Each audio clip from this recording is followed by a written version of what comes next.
नमस्कार दोस्तों, कहानियों के इस चैनल पर मैं शैली आप सबका बहुत बहुत स्वागत करती हूँ। बच्चों का मासूम संसार, दुनिया को अपनी निश्चल नज़रों से देखने का वो नज़रिया जिसे हम वयस्क आज कहीं भूल चुके हैं। संसार के हर जीव के प्रति यही संवेदनशीलता अगर हम सब के अंदर दोबारा से आ जाए तो ये दुनिया सपनों सी खूबसूरत हो जाए।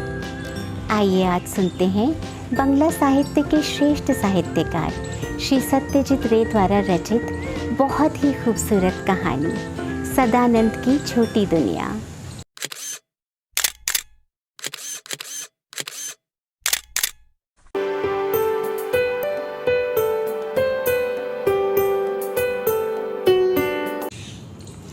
आज मेरा मन खुश है, इसलिए सोचता हूँ तुम लोगों को राज की बात बता दूँ।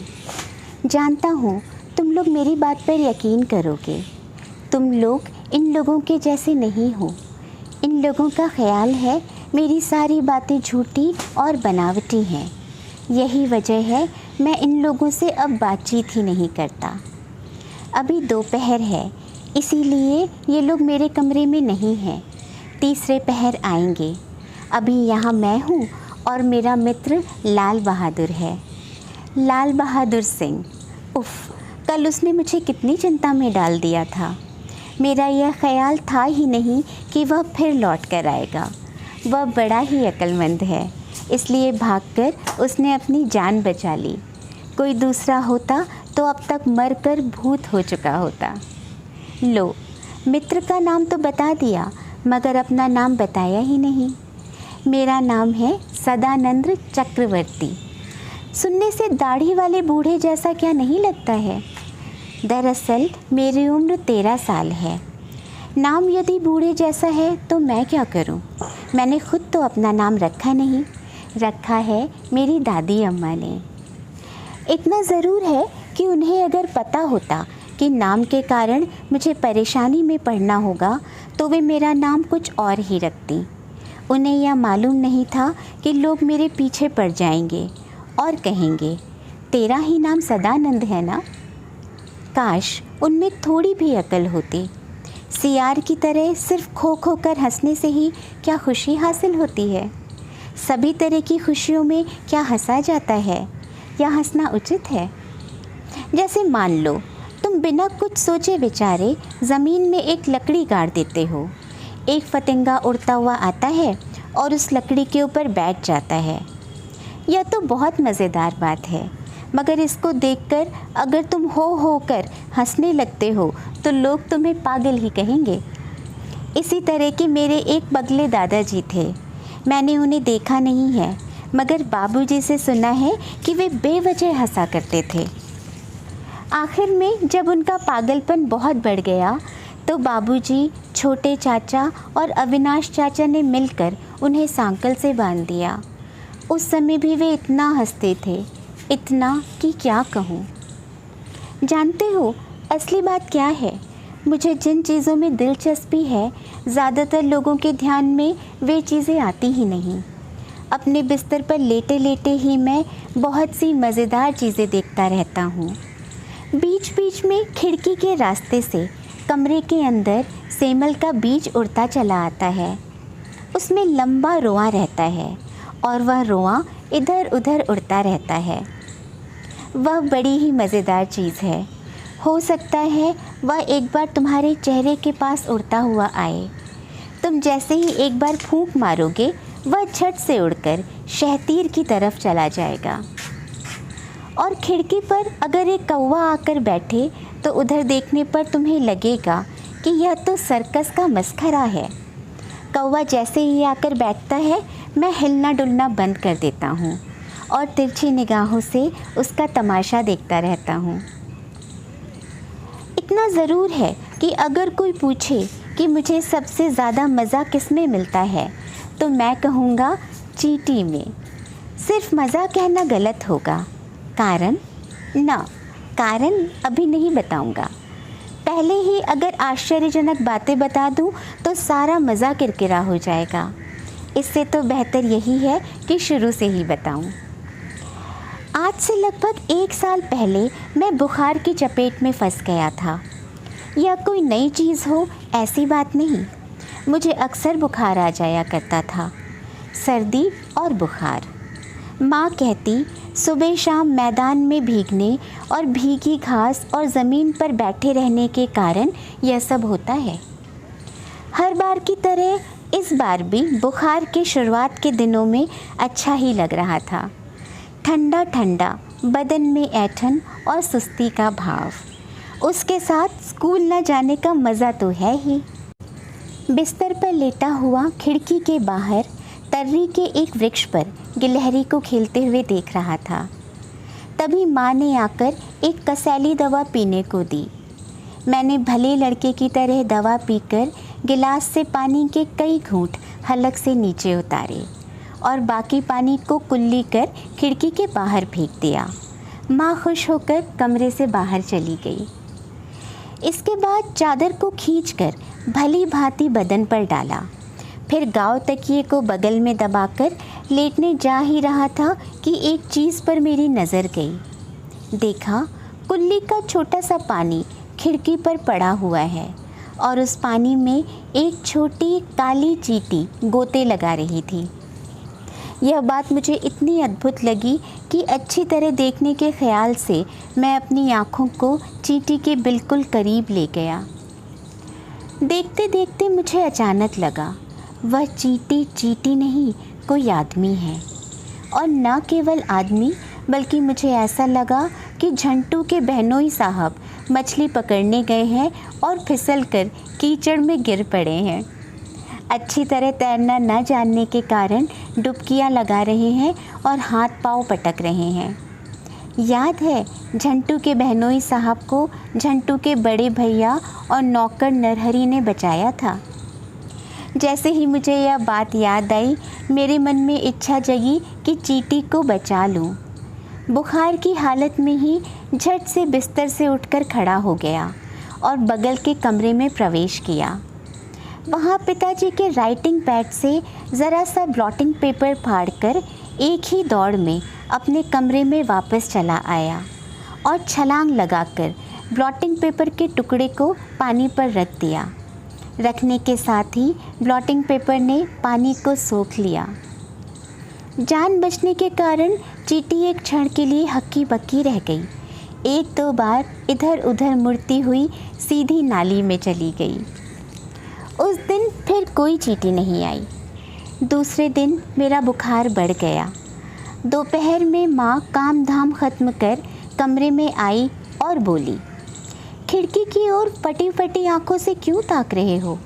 इतना बुखार है, चाहे नींद आए चाहे ना आए, आँख बंद कर चुपचाप लेटे रहो। माँ को खुश करने की खातिर मैंने आँख बंद कर ली, मगर उसके जाते ही आँख खोलकर नाली की तरफ ताकने लगा। तीसरे पहर सूरज जब पेड़ के नीचे चला गया, एक चींटी को नाली के छेद से झांकते हुए पाया। अचानक वह बाहर निकल आई और खिड़की पर चहलकदमी करने लगी। सभी चींटियां हालांकि एक जैसी होती हैं, फिर भी मुझे ना जाने क्यों ऐसा लगा कि वह कल वाली ही चींटी है जो मुसीबत में फंस गई थी। मैंने चूँकि मित्र का काम किया था, इसीलिए आज हिम्मत बांधकर मेरे पास आई है। मैंने पहले से ही योजना बना ली थी। भंडार घर से 1 चम्मच चीनी ले आया था और उसे कागज़ में मोड़कर अपने तकिए के नीचे रख दिया था। उससे एक बड़ा दाना निकालकर मैंने खिड़की पर रख दिया। चींटी अचानक ठिठक कर खड़ी हो गई। उसके बाद धीरे धीरे चीनी के दाने के पास आकर उसे चारों तरफ से छू छा कर देखा। उसके बाद ना जाने क्या सोचा और मुड़कर नाली के अंदर चली गई। मैंने सोचा, वाह जी वाह, खाने के लिए इतनी अच्छी चीज़ दी और हजरत उसे छोड़कर लापता हो गए। फिर आने की ज़रूरत ही क्या थी। कुछ देर बाद डॉक्टर साहब आए।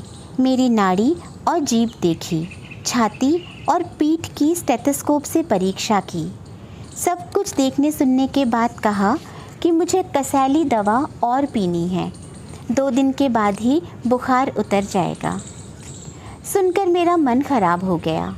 बुखार उतरने का मतलब है स्कूल जाना, और स्कूल जाने का मतलब है दोपहर की बर्बादी। दोपहर को ही चींटी मेरी खिड़की से होकर आती है।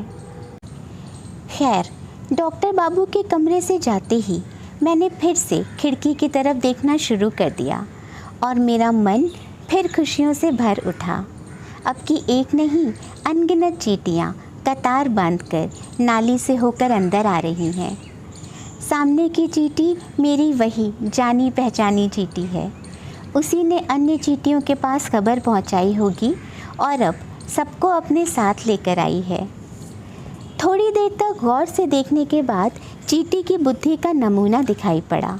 सभी चींटियों ने मिलकर चीनी के दाने को ठेलना शुरू किया और ठेलती हुई नाली की तरफ ले गई। वह इतनी मज़ेदार बात थी कि बिना देखे समझ में नहीं आ सकती। मन ही मन सोचने लगा, मैं अगर चींटी होता तो अवश्य ही सुनता कि वे कह रही हैं, मारो जवान हैया और भी थोड़ा हैया, चले इंजन हैया। बुखार उतरने के बाद शुरू में कई दिनों तक स्कूल में बहुत ख़राब लगता रहा। क्लास में बैठा बैठा सिर्फ अपनी खिड़की की बात सोचता रहता था। पता नहीं कितनी तरह की चींटियाँ वहाँ आ जा रही होंगी। इतना ज़रूर है कि आने के समय हर रोज़ मैं खिड़की पर चीनी के 2-3 दाने रखाता था। तीसरे प्रहर जब मैं लौट कर आता तो उन दानों को वहाँ से लापता पाता था। क्लास में मैं ज़्यादातर बीच की एक बेंच पर बैठा रहता था। मेरी बगल में शीतल बैठता था। एक दिन मुझे जाने में देर हो गई और वहाँ पहुँचने पर शीतल की बगल में फणी को बैठा हुआ पाया। क्या करता, पीछे दीवार की तरफ एक सीट खाली थी, उसी पर जाकर बैठ गया। टिफ़िन के पहले इतिहास का क्लास था। हराधन बाबू अपनी महीन आवाज़ में हैनिबल की वीरता की कहानी सुना रहे थे। हैनिबल ने कॉथेज से सेना लेकर आल्प्स पर्वत पार किया था और उसके बाद इटली पर चढ़ाई की थी। सुनते सुनते मुझे लगा हैनिबल की सेना इसी कमरे में है और मेरे निकट से होकर चली जा रही है। इधर उधर ताकते ही पीछे की दीवार पर मेरी आंखें टिक गईं। देखा, चींटियों की एक लंबी कतार दीवार से नीचे उतर रही है। ठीक सेना की तरह काली काली छोटी छोटी अनगिनत चींटियों की कतारें लगातार एक ही ढंग से चली जा रही और रुकने का नाम ही नहीं ले रही हैं। टिफ़िन की घंटी बजते ही मैं बाहर निकल आया। क्लास के पीछे की तरफ जाकर उस दरार को ढूंढ निकाला। देखा, चींटियाँ दीवार की दरार से निकलकर घास के अंतराल से सीधे अमरूद के दरख्त की ओर जा रही हैं। चींटियों की कतार का अनुसरण करते हुए जब पेड़ के तने के पास पहुंचा तो जिस चीज़ पर नज़र पड़ी उसे किले के अलावा क्या कहा जाए। देखा, किले की तरह ही ऊंचा मिट्टी का एक टीला है। उसके नीचे की तरफ एक फाटक और उसी फाटक से कतार बांधकर चींटियों की सेना अंदर प्रवेश कर रही है। मेरे मन में इच्छा जगी कि किले के अंदरूनी हिस्से को ज़रा देख लूं। जेब में जो पेंसिल थी उसी की नोक से मैंने टीले के ऊपर की मिट्टी को धीरे धीरे हटाना शुरू किया। शुरू में कुछ भी ना मिला, परंतु उसके बाद जिस चीज़ पर मेरी नज़र पड़ी उसने मुझे आश्चर्य में डाल दिया। किले के अंदर छोटे छोटे अनेक खाने बने हैं और एक खाने से दूसरे खाने के लिए अनगिनत सुरंगें बिछी हैं। कितने आश्चर्य की बात है, इन छोटे छोटे हाथ पैरों से इस तरह के मकान इन लोगों ने बनाए। इनमें इतनी अक्ल कहाँ से आई? क्या इन लोगों के भी स्कूल और शिक्षक हैं? ये लोग भी क्या लिखते पढ़ते हैं, हिसाब बनाते हैं, तस्वीरें बनाते हैं और कारीगरी सीखते हैं? फिर क्या सिवाय चेहरे के आदमी और इनमें कोई अंतर नहीं है? शेर, भालू, हाथी, घोड़ा वगैरह अपने अपने घर अपने हाथों से कहाँ बना पाते हैं? यहाँ तक कि पालतू कुत्ते भी नहीं। चिड़िया ज़रूर खोता बनाती हैं, मगर उनके एक खोते में कितनी चिड़िया वास कर सकती हैं। चिड़िया क्या इन लोगों के जैसा किला बना पाती हैं जिसमें हज़ारों चिड़िया एक साथ वास कर सकें। किले का कुछ हिस्सा टूट जाने के कारण चींटियों में खलबली मच गई थी। मुझे बड़ा दुख हुआ। मन ही मन सोचा, इन लोगों की मैंने हानि की है तो अब भलाई भी करनी चाहिए। ऐसा यदि नहीं करूँगा तो चींटियाँ मुझे अपना दुश्मन समझ लेंगी और मैं उनका दुश्मन नहीं होना चाहता। असल में मैं उनका मित्र हूँ। इसलिए दूसरे दिन मैंने उस संदेश का आधा भाग जिसे माँ ने मुझे खाने को दिया था सखुए के एक पत्ते में मोड़कर जेब में रख लिया। स्कूल पहुँचने पर घंटा बजने के पहले ही संदेश के उस टुकड़े को बाबी के पास रख दिया। बेचारों को भोजन की तलाश में बहुत दूर जाना पड़ता है। आज घर से बाहर निकलते ही उन्हें अपने सामने भोजन का पहाड़ दिख पड़ेगा। यह क्या कोई कम उपकार है। इसके कुछ दिन बाद ही गर्मी की छुट्टी हुई और चींटियों से मेरी दोस्ती और भी गहरी हो गई। चींटियों को देख देख कर उनके विषय में जो सब आश्चर्यजनक बातें मालूम हुई, बीच बीच में मैं बड़े बुज़ुर्गों को वही बातें बताता था, मगर वे मेरी बात पर ध्यान ही नहीं देते थे। सबसे ज़्यादा गुस्सा मुझे उस वक्त आता जब वे मेरी बातें हंसकर उड़ा देते। इसलिए एक दिन तय किया कि अब किसी को कुछ भी ना बताऊंगा। जो करने का होगा खुद ही करूंगा। जो कुछ जानकारी प्राप्त होगी उसे अपने तक ही सीमित रखूंगा। एक दिन एक घटना घट गई। तब दोपहर का वक्त था।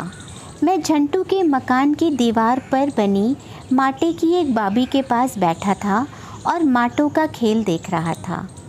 बहुत से आदमी कहेंगे कि माटे की बाबी के पास अधिक देर तक बैठा नहीं जा सकता क्योंकि माटा काट लेता है। यह बात सही है कि इसके पहले माटा मुझे काट चुका है, मगर कुछ दिनों से देख रहा हूँ कि अब वह मुझे नहीं काटता। मैं निश्चिंता के साथ बैठा हुआ माटों को देख रहा था कि तभी छीकू वहाँ आ धमका। छीकू के बारे में इसके पहले मैंने कुछ भी ना बताया है। उसका अच्छा नाम श्री कुमार है। वह हमारे ही दर्जे में पढ़ता है, मगर हम लोगों से काफ़ी बड़ा है क्योंकि दाढ़ी मूछें उगाई हैं। छीकू सिर्फ लीडरी करता रहता है। यही वजह है कि कोई उसे प्यार नहीं करता, मैं भी नहीं। लेकिन ऐसा होने पर भी मैं उससे कभी उलझता नहीं क्योंकि मुझे मालूम है कि उसकी देह में बहुत ताकत है। मुझे देखकर छीकू बोला, अरे बेवकूफ़, यहाँ बैठकर किसका इंतज़ार कर रहा है। मैंने छीकू की बातों पर ध्यान नहीं दिया, मगर देखा वह मेरी ओर ही आ रहा है। मैं माटों की तरफ देखने लगा। छीकू ने मेरे पास आकर पूछा, क्या हो रहा है? हाव भाव अच्छा नहीं लग रहा है। मैंने अब छिपाने की कोशिश नहीं की और सच्ची बात बता दी। सुनकर छीकू दांत पीसने लगा और बोला, माटा देख रहे हो? इसका मतलब इसमें देखने की क्या चीज़ है? चींटी क्या तुम्हारे घर में नहीं है कि यहाँ देखने पहुँच गए? मुझे बड़ा गुस्सा आया। मैं कुछ भी करूँ इससे तुम्हारा क्या बिगड़ता है? हर चीज़ में नाक घुसेड़ता है और लीडरी किए चलता है। मैंने कहा, देखना मुझे अच्छा लगता है इसलिए देखता हूँ। चींटी का रहस्य तुम्हारी समझ में नहीं आएगा। तुम्हें जो अच्छा लगे जाकर वही करो। यहाँ परेशान करने क्यों आ गए? मेरी बात सुनकर छीकू बिलाव की तरह झुंझला उठा और बोला, ओह, देखना अच्छा लगता है? चींटी देखना अच्छा लगता है? फिर लो देखो। यह कहकर छीकू ने लाठी की चोट से माटे की बाबी को तोड़कर बर्बाद कर दिया और उस चोट से कम 500 चींटियों की जान चली गई। लाठी मारकर छीकू हंसता हुआ वहाँ से चला जा रहा था। तभी मेरे सिर पर भूत सवार हो गया। मैंने छलांग लगाई और छीकू के बालों को कसकर पकड़ लिया और फिर उसके सिर को झंटू की दीवार से 4-5 बार ज़ोरों से टकरा दिया। उसके बाद जब मैंने छीकू को छोड़ा तो वह रोता हुआ अपने घर की तरफ चला गया। मैं जब घर पहुंचा, उसके पहले ही चीकू शिकायत पहुंचा गया था। मगर आश्चर्य की बात है कि तब माँ ने ना मुझे मारा और ना डांटा फटकारा ही। दरअसल उसे विश्वास ही नहीं हुआ, क्योंकि इसके पहले मैंने कभी किसी से मारपीट नहीं की थी। इसके अलावा माँ को यह मालूम था कि मैं चीकू से डरता हूँ। मगर बाद में माँ ने जब मुझसे इसके बारे में पूछताछ की तो मैंने सच बात कह दी। सुनकर माँ हैरान हो गई, बोली, तुमने चीकू का सिर फोड़ दिया है? मैंने कहा, हाँ, चीकू ही क्यों, जो भी आदमी चींटी की बाबी तोड़ेगा उसका सिर फोड़ दूंगा। इस बात से माँ को बड़ा गुस्सा आया। उसने मुझे बेहद पीटा और कमरे के अंदर बंद कर दिया। उस दिन शनिवार था। पिताजी जल्दी ही कचहरी से लौट आए थे। जब माँ से उन्हें सारी बातें मालूम हुई तो उन्होंने मेरे कमरे के दरवाजे पर बाहर से ताला लगा दिया। मार खाने के कारण हालांकि मेरी पीठ दर्द कर रही थी, मगर इसके लिए मेरे मन में कोई दुख न था। अगर दुख था तो चींटी के कारण ही। उस बार साहबगंज में जहाँ परिमल रहता था, 2 ट्रेनें आपस में टकरा गई थीं और लगभग 300 आदमियों की मृत्यु हो गई थी। आज चीकू के लाठी के वार से इतनी चींटियाँ मर गईं।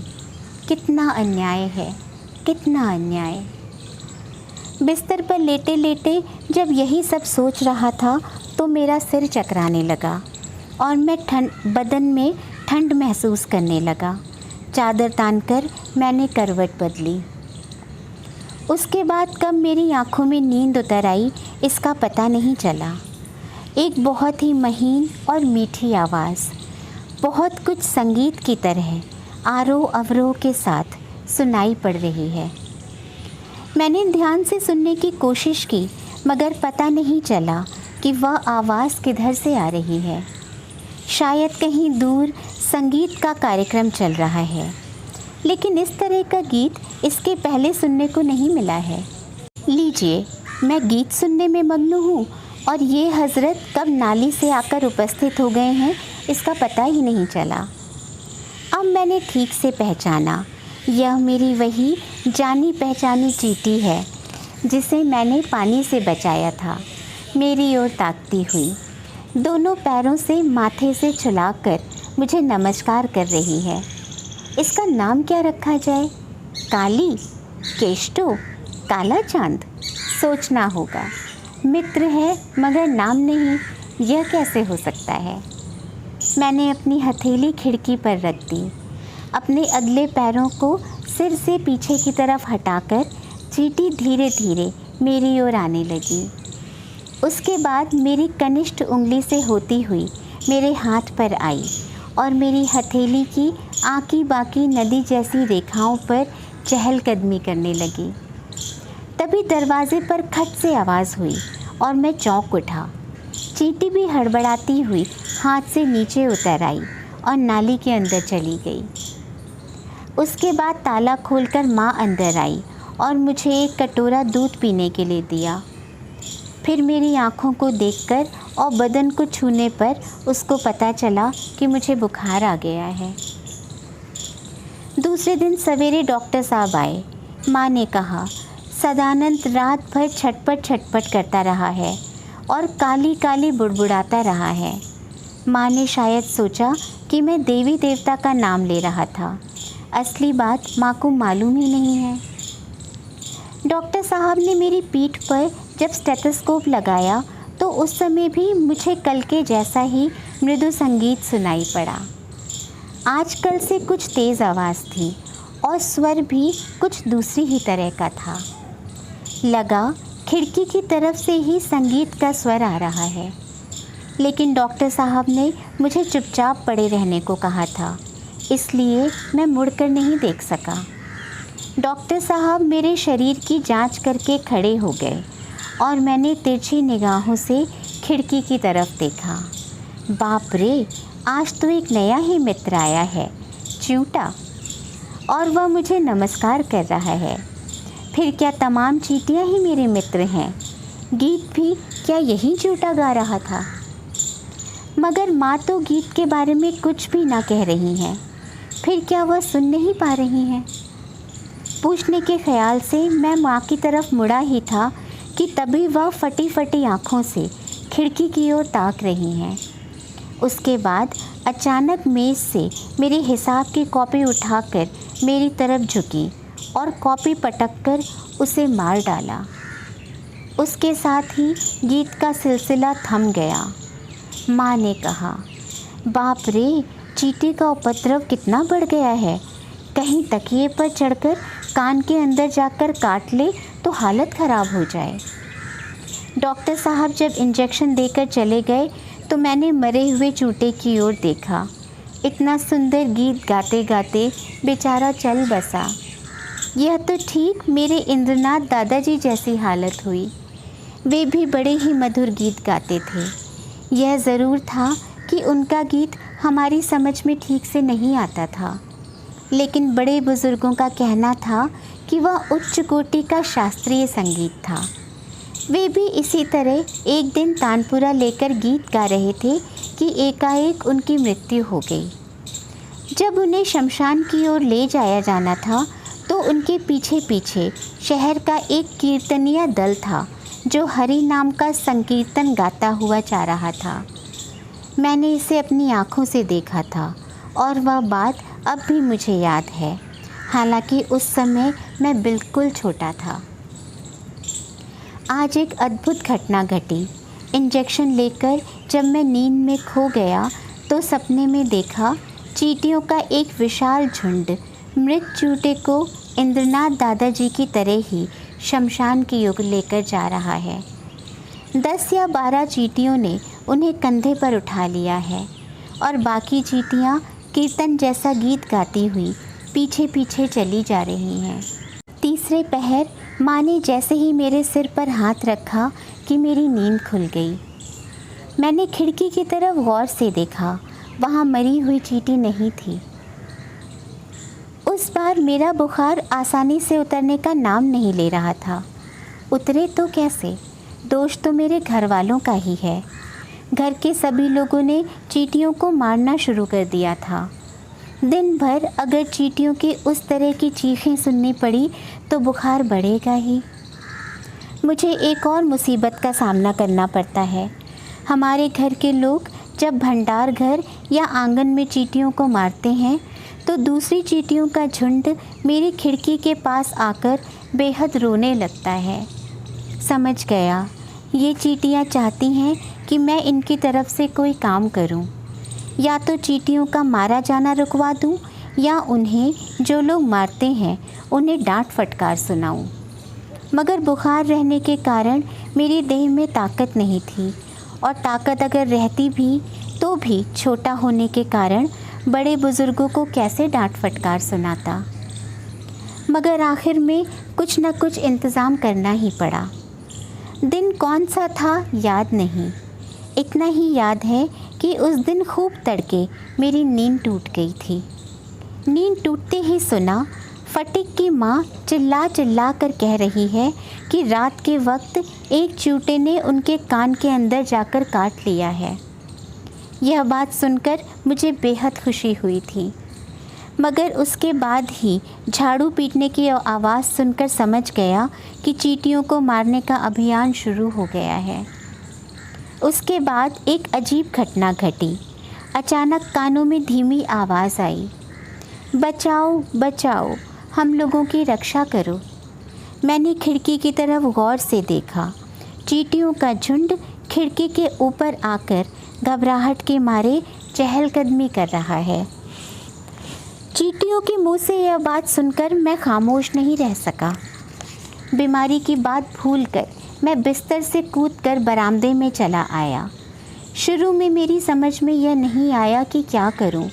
उसके बाद सामने एक खड़ा देखकर उसे उठाकर पटक दिया। उसके बाद जो भी टूटने लायक चीज़ें थीं उन्हें तोड़ना शुरू कर दिया। मैंने बहुत ही कारगर उपाय खोज निकाला था, क्योंकि उसके बाद मेरा कांड देखकर चींटियों को मारने का अभियान रुक गया। मगर उसी क्षण माँ, बाबूजी, छोटी बुआ जी, साबी दी, जितने भी लोग थे घबराकर बाहर निकल आए और मुझे कसकर पकड़ लिया। उसके बाद मुझे गोद में उठाकर खाट पर पटक दिया और दरवाज़े को ताले से बंद कर दिया। मैं मन ही मन बेहद हंसा और मेरी खिड़की पर चींटियों ने खुशी के मारे नाचना शुरू कर दिया और मुझे शाबाशी देने लगे। उसके बाद मैं ज़्यादा दिनों तक घर में नहीं रहा, क्योंकि एक दिन डॉक्टर साहब ने मेरी जांच करने के बाद कहा कि घर पर रहने से चिकित्सा में सुविधा नहीं होगी और मुझे अस्पताल जाना होगा। अभी मैं जहाँ हूँ वह अस्पताल का एक कमरा है। मैं यहाँ 4 दिनों से हूँ।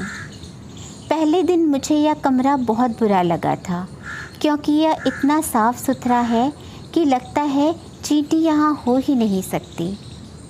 चूँकि कमरा नया है इसलिए छेद दरार नहीं है। कोई अलमारी भी नहीं है जिसके नीचे या पीछे चींटी रह सके।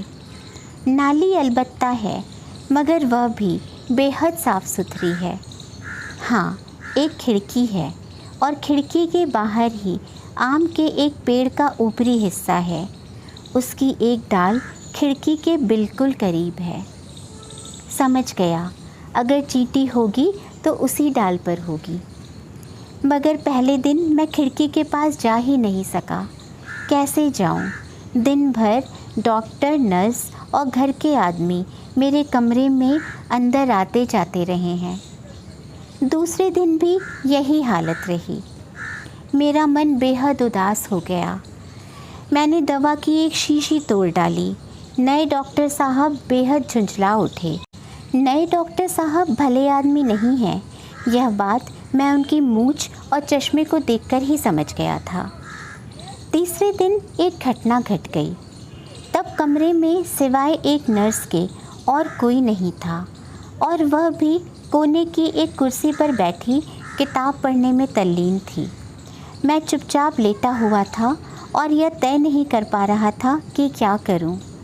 तभी धप से आवाज़ हुई और मेरी आंखें उसकी ओर मुड़ गईं। देखा, उसके हाथ से किताब गोद पर गिर गई है और वह नींद में खो गई है। यह देखकर मैं आहिस्ता से बिस्तर से उठा और दबे पांवों खिड़की के पास पहुंच गया। उसके बाद खिड़की के निचले पल्ले पर पांव रखकर और अपने शरीर को यथासंभव बाहर निकालकर मैंने अपना हाथ आगे बढ़ाया। मेरे हाथ की पहुंच की सीमा में आम की एक डाल आ गई और उसे पकड़कर मैंने खींचना शुरू किया। तभी मेरा दाहिना पांव अचानक पल्ले से खिसक गया और खट से आवाज़ हुई। उस आवाज़ से नर्स की नींद टूट गई। अब जाऊं तो कहाँ जाऊं? नर्स के मुंह से एक विकट आवाज़ निकली और वह दौड़ती हुई मेरे पास आई। उसके बाद मुझे पकड़कर खींचती हुई ले आई और बिछावन पर पटक दिया। डॉक्टर साहब ने मुझे एक इंजेक्शन दिया। उन लोगों की बातचीत से पता चला कि मैं खिड़की से नीचे कूदने जा रहा था। कितने बेवकूफ़ हैं ये लोग। इतनी ऊंचाई से आदमी कूदे तो उसकी हड्डी पसली टूटेगी ही, साथ ही साथ जान जाने की भी नौबत आ जाएगी। डॉक्टर साहब के चले जाने के बाद मुझे नींद आने लगी और अपने मकान की खिड़की की बात भी याद आने लगी। मेरा मन बहुत ही उदास हो गया। पता नहीं कब घर लौट कर जाऊँगा। सोचते सोचते मैं नींद में खो गया था कि तभी एक धीमी आवाज़ सुनाई पड़ी। सिपाही हाजिर है हुजूर, सिपाही हाजिर है। मैंने आँख खोलकर देखा। मेरी खाट की बगल वाली मेज़ की सफ़ेद चादर पर दवा की शीशी के बिल्कुल पास ही शान के साथ 2 लाल माटे खड़े हैं। ये दोनों ज़रूर ही पेड़ से मेरे हाथ पर होते हुए यहाँ आए हैं। मुझे इसका पता भी नहीं चला। मैंने कहा, सिपाही? जवाब मिला, हाँ हुजूर। तुम लोगों का नाम क्या है? मैंने पूछा। एक ने कहा लाल बहादुर सिंह और दूसरे ने अपना नाम लालचंद पांडे बताया। मुझे बेहद खुशी हुई। मैंने उन दोनों को सावधान कर दिया कि बाहर का आदमी आए तो वे कहीं छिप जाएं, वरना उनकी जान चली जाएगी। लालचंद और लाल बहादुर ने मुझे लंबी सलामी दी और कहा, ठीक है हुजूर। उसके बाद दोनों ने मिलकर एक बहुत मधुर गीत गाना शुरू किया। आज मैं उस गीत को सुनते सुनते नींद में खो गया। अब जल्दी जल्दी कल की घटना बता दूं, क्योंकि घड़ी 5 बार टन टन आवाज़ कर चुकी है। डॉक्टर के आने का समय हो चुका है। कल तीसरे पहर मैं लेटा लेटा लाल बहादुर और लालचंद की कुश्ती देख रहा था। मैं बिस्तर पर था और वे लोग मेज़ पर। दोपहर में मुझे सोना चाहिए था, मगर कल इंजेक्शन लेने और दवा खाने के बावजूद नींद नहीं आई थी। यह कह सकते हैं कि जानबूझकर नींद को मैंने अपने पास फटकने नहीं दिया था। दोपहर में यदि सो जाऊं तो फिर चींटियों के साथ कब खेलूंगा। कुश्ती ज़ोर शोर से चल रही थी। जीत किसकी होगी समझ में नहीं आ रहा था। तभी खट खट कर जूते की आवाज़ हुई। लो, डॉक्टर साहब आ रहे हैं। मैंने अपने मित्रों को इशारा किया और लाल बहादुर झट से मेज़ के नीचे चला गया। मगर बेचारा लालचंद कुश्ती करते करते चित्त होकर गिर पड़ा था और हाथ पैर शून्य में पटक रहा था। यही वजह है कि वह जल्दी से भाग नहीं सका और उसके चलते एक बहुत ही बुरा कांड हो गया। डॉक्टर बाबू ने वहां आने पर लालचंद को मेज़ पर देखा तो पता नहीं अंग्रेज़ी में झुंझलाकर क्या कहा और एक ही झटके में उसे फर्श पर पटक दिया। लालचंद बेहद ज़ख्मी हो गया। यह बात उसकी चीख से ही समझ में आ गई, मगर मैं कर ही क्या सकता हूँ। इस बीच मेरी नाड़ी की परीक्षा करने के ख्याल से डॉक्टर साहब ने मेरा हाथ थाम लिया था। एक बार हाथ ठेलकर मैंने उठने की कोशिश भी की, मगर दूसरी ओर से नर्स ने आकर मुझे कसकर पकड़ लिया। नाड़ी की जांच कर डॉक्टर साहब हर रोज़ की तरह मुंह लटकाए अपनी मूँछों के इर्द गिर्द के हिस्से को खुजलाते हुए दरवाजे की तरफ जा ही रहे थे कि पता नहीं क्यों हठात उछल पड़े और इनके मुंह से 3-4 किस्म की बंगला अंग्रेज़ी के शब्द बाहर निकल आए। ओह, आउच। उसके बाद तो कांड ही हो गया। स्टेथोस्कोप छिटक कर नीचे गिर पड़ा, चश्मा गिरकर टूट गया, कोट खोलने के समय बटन टूट गया, टाई खोलने में गले में गांठ लग गई, अंत में कमीज़ खोलने पर गंजी का छेद तक बाहर निकल आया। फिर भी डॉक्टर का उछलना और चिल्लाना बंद नहीं हुआ। मैं तो अवाक रह गया। नर्स ने पूछा, क्या हुआ सर? डॉक्टर साहब ने उछलते उछलते कहा, एंट, रेड एंट, आस्तीन से चढ़कर। ओह ओह, वाह वाह, बात क्या मेरी समझ में नहीं आई? अब मज़ा चखो। आस्तीन से होकर लाल बहादुर सिंह गया था दोस्त का बदला लेने के लिए। उस समय अगर कोई मुझे देखता तो यह नहीं कह सकता था कि सदानंद हंसना नहीं जानता। दोस्तों, सदानंद एक छोटा बच्चा था, हम सब से उम्र में बहुत छोटा, लेकिन एक चींटी जैसे क्षुद्र जीव के प्रति भी उसके हृदय में कितना प्रेम, कितनी सहानुभूति थी। ट्रेन एक्सीडेंट में अपनी जान गंवाने वाले 300 लोगों और एक लाठी के वार से मरने वाले 500 चींटियों में फ़र्क हमें भले ही न नज़र आए, लेकिन एक मासूम बाल हृदय के लिए हर जीव के जान की कीमत एक समान है। इसी खूबसूरत संदेश और कहानी के साथ आज विदा लेती हूँ। बहुत जल्द फिर मिलूँगी कुछ बहुत ही दिलचस्प किरदारों और नई कहानियों के साथ। तब तक अपना और अपनों का बहुत सा ख्याल रखें। अब तक ना किया हो तो चैनल को सब्सक्राइब ज़रूर करें। पसंद आए तो कहानी को लाइक और शेयर करें। अपने विचार और सुझाव हमें कमेंट बॉक्स में लिखकर ज़रूर बताएं। स्वस्थ, सुरक्षित और प्रसन्न रहें। नमस्कार।